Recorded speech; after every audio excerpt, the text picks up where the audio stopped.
Welcome, everyone, to this deep dive. Glad you could join us. Today, we're taking a look at some really fascinating ideas about wealth, about abundance, and maybe even how you can transform your own financial reality. That's right. We're digging into an article by Brent Zeman. He's described as a transformational leadership expert. And the piece is called Divine Economy of Abundance. Mm-hmm. So our mission today is basically to unpack the core principles he lays out in this article. It's definitely a perspective that might challenge, conventional thinking. It really might. We want to see what key insights we can pull out about maybe shifting your understanding, your whole framework around financial potential. Okay, let's get into it. Where does he start? Well, the author kicks things off with a pretty specific personal observation, something that really hit him hard. Okay. He talks about just seeing immense financial disparity out there, and specifically remembering back in 2013, hearing about this prominent digital figure who was earning, get this, $1 million monthly. Wow. $1 million a month back in 2013. Yeah, that would stick with you. Exactly. He says it struck him with astonishing force, and it sparked this personal quest for him. He started asking, is it actually possible? How do you do that? Right. How could someone take what most people would see as a really significant annual income and turn that into monthly revenue? What's the actual mechanism there? Okay, so that question led him somewhere. It did. It led to what he calls a really crucial insight, something he realized way back in November 1999. 1999? Yeah. He calls it his first spiritual breakthrough, actually, in the financial realm. And it came after reading a particular book. And what was the breakthrough? The core idea? The fundamental thing he identified. It wasn't just about working harder or, saving more pennies. Right, the usual advice. The key was focusing relentlessly, almost obsessively, on creating income-producing assets. Assets. Okay, that sounds familiar, but how does he frame it? He draws this really stark contrast. He argues, in this framework, that the impoverished often remain that way because they are their only asset. Meaning their time and labor. Exactly. They trade their limited time, their physical effort, directly for money. It's a direct exchange with inherent limits. Whereas the affluent, or those building wealth, they focus on accumulating these income-producing assets. The principle is income doesn't primarily follow just effort or time.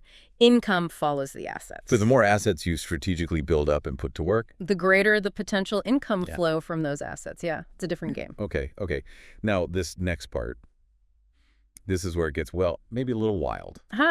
Yeah, he acknowledges it sounds pretty preposterous, totally counter to how most of us think about earning money. What is it? Based on his own experience, right, his lived experience, he states flat out that it's easier to earn $1 million monthly than annually. Wait, easier to make it monthly than yearly? And he doesn't stop there. He takes it further. Claims it's easier to earn $1 million weekly than monthly, daily than weekly, and even hourly than daily. Hourly. $1 million easier. How? I mean, that just sounds backward. It does. And he's clear he's not presenting this as some abstract theory. He says it's a principle he's actively applied and apparently achieved multiple times. So easier to make more, faster. It flies in the face of everything we're usually taught about slow, steady, incremental progress. How does he even begin to explain that? He brings in an idea he apparently got from a conversation with a physicist. A physicist. The idea is all principles are microcosms of each other. Meaning? Meaning that fundamental principles, they aren't just stuck in one field like physics. They actually transcend different domains. So a principle that works in physics or, say, telecommunications could reveal a truth in finance or human behavior or something else entirely. They echo across different areas. Okay, I think I see. He gives an example, right? Steve Jobs. Exactly. He points to Jobs as someone who totally revolutionized, 5 distinct industries? Computers, phones, music, movies, tablets? Right. His success wasn't just in one box. Zeman argues it's because Jobs could see and apply these underlying principles across all these different experiences. He connected dots others didn't. That ability to see the connection, the underlying principle, that transcends the specific industry. Got it. Precisely. And to illustrate why he thinks it's easier to make these big leaps rather than small steps, he uses this parable, this story about a race. The race with Nate. I remember reading that. Right. So the author mentions he's had knee surgeries, he's not a fast runner. Simple foot race against Nate. He loses. Badly. Okay. But then the parable introduces leverage. What if the author hops on a bicycle? Right, now he can go way faster, cover more ground. He's using a tool, mechanical advantage. Exactly, compensating for his physical limits. Yeah. And then the parable escalates, right? If Nate gets a bike, the author gets a car. Nate gets a car. Author gets an airplane. Then a jet. And the lesson he draws from this is pretty profound.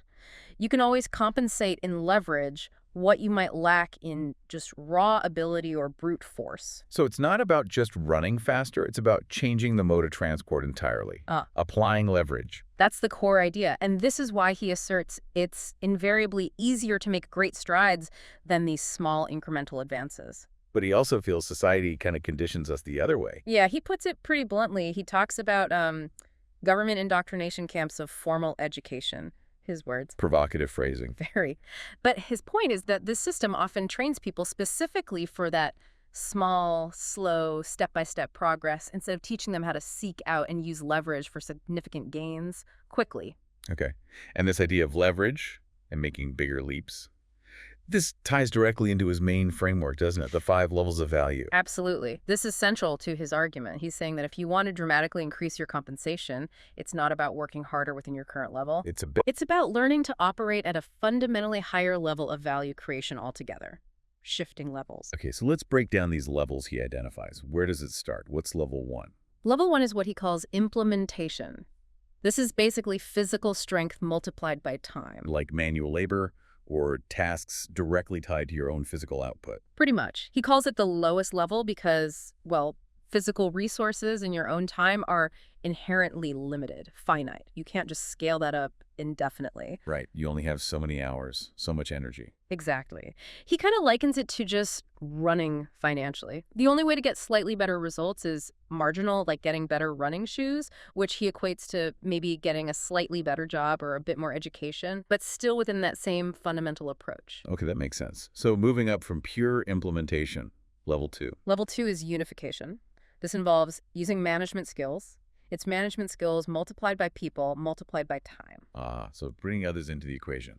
Leverage through people. Right. He actually sees this as a higher spiritual activity than just your own personal labor. It's about delegation, organization, leading teams. And where does that typically land someone, income-wise, in his model? He suggests people operating primarily at this level, like managers, supervisors, they typically see annual incomes somewhere in the range of, say, $40,000 up to maybe $300,000.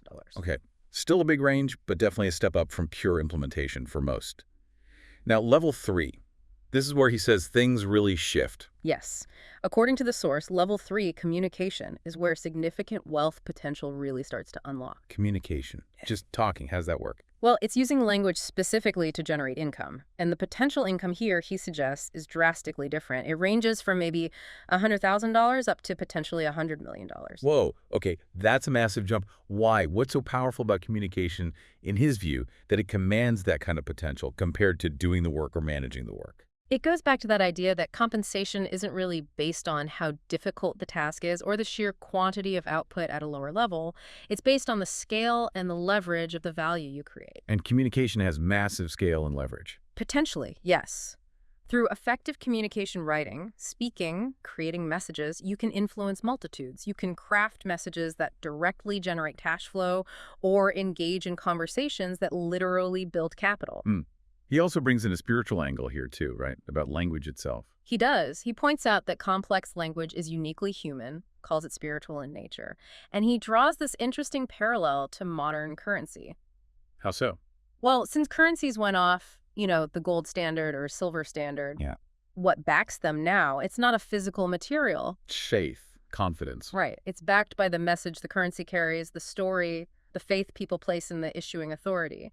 And he argues both language and that faith are essentially spiritual constructs, not material ones. That's an interesting way to connect currency and communication. So the takeaway for level 3 is? The big takeaway is that focusing on becoming a better communicator, learning to articulate ideas, persuade, influence through language, is potentially far more valuable for your financial prosperity than just trying to find slightly better employment within level 1, the implementation level. You had that example, right? The car salesperson versus the entertainer. Exactly. A good car salesperson might make, say, $100,000 a year, but an actor, a singer, a scriptwriter, someone who communicates powerfully, even fictional value, to a massive audience, they could potentially earn $100 million.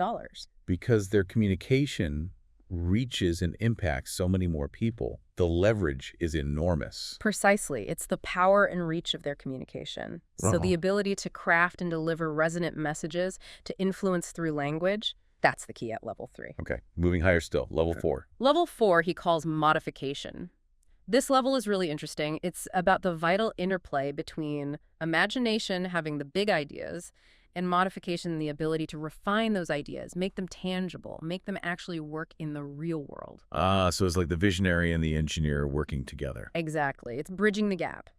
He stresses that for almost every visionary out there with a groundbreaking idea, there's often someone else or a team, maybe even skills within the visionary themselves, who is absolutely indispensable. The person who can take that invisible idea and make it visible, make it practical, scalable. Yes, and the examples he gives really highlight this. Jobs and Wozniak, right? Jobs a visionary, Wozniak the engineer. Yeah. Making the first Apple computers actually work. Perfect example. Then he mentions Musk and Gwynne Shotwell at SpaceX. Musk with the, let's say, audacious vision of colonizing Mars. Right.